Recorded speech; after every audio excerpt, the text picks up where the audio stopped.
The Joe Rogan Experience. I was doing my first documentary back in 1997 when I was just naive enough to think I can get an interview with Steven Spielberg.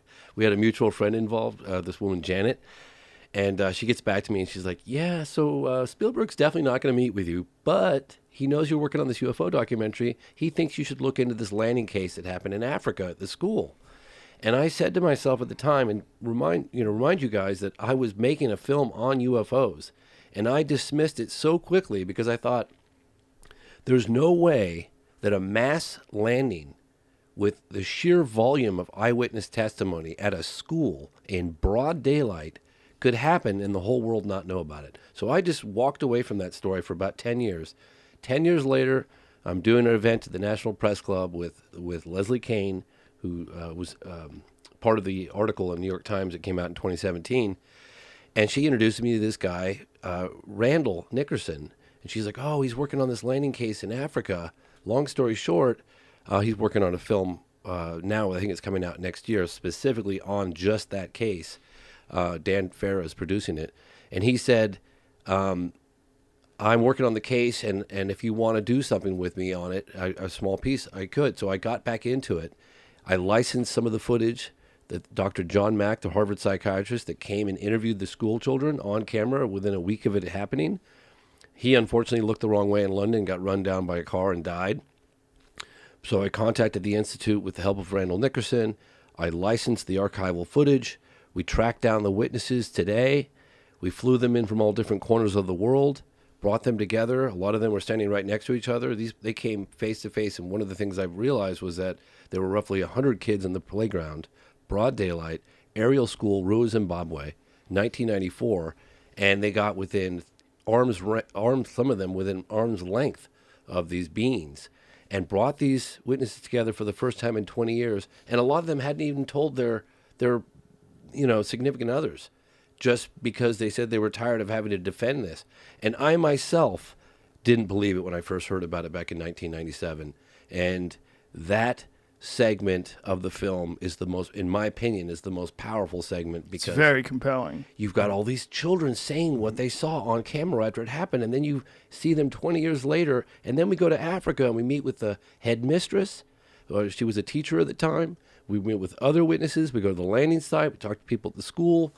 That case is absolutely, and it was witnessed by lots of other people in and around the area for several days before it chose a school to land. It's so compelling because the children are all clearly, they're not actors. So as they're adults later, they're all talking about this moment, and it's like they had a religious experience together. Like they're all sharing it and talking about it, and you could tell it's like it's a deeply moving experience. If they were actors, they wouldn't have been able to do such a good job, because to convey the reality of that moment to them, to be able to have this interpretation of this event where they're all consistent in the story and they're all clearly still shook by this moment. It's really interesting because if you had that scene in a movie, it would take like a really good actor to pull it off. And they'd probably need multiple takes. They'd probably want to get the best one.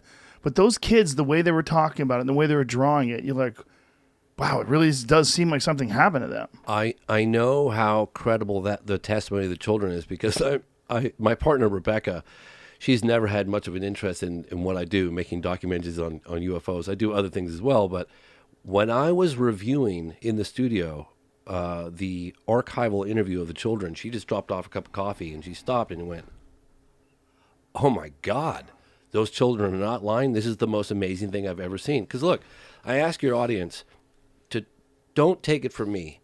Just suspend judgment for a moment and imagine, hypothetically, if a UFO or several UFOs landed at a school in broad daylight in Rua, Zimbabwe, Africa, and interacted telepathically with nearly 100 school children.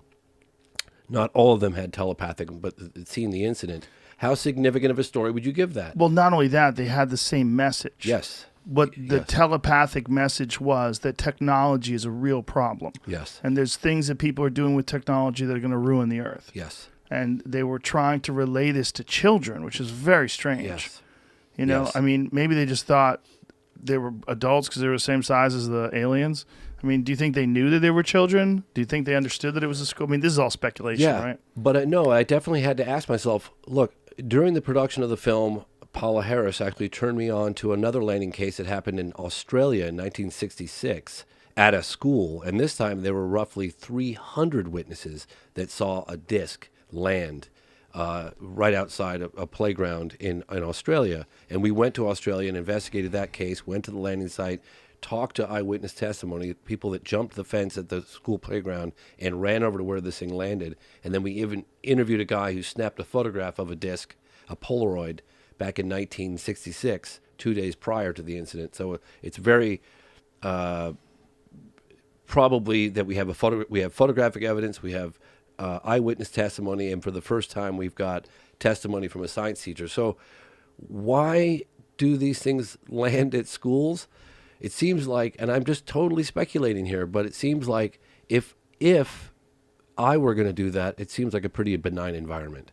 We have testimony from military guys that we take a fairly hostile position towards things that penetrate sensitive military installations.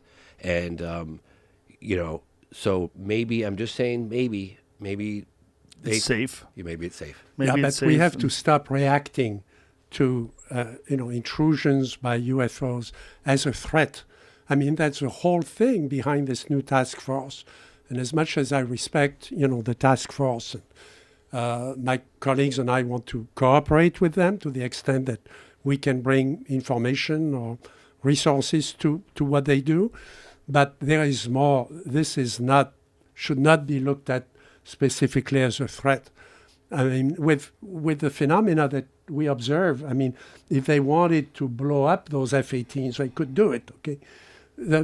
Obviously, that's not what it's all about. And this idea of just labeling it all as a threat because it's unknown, that's a wrong idea. 90% of the information comes from the public, comes from children, and very, very little of it is made up.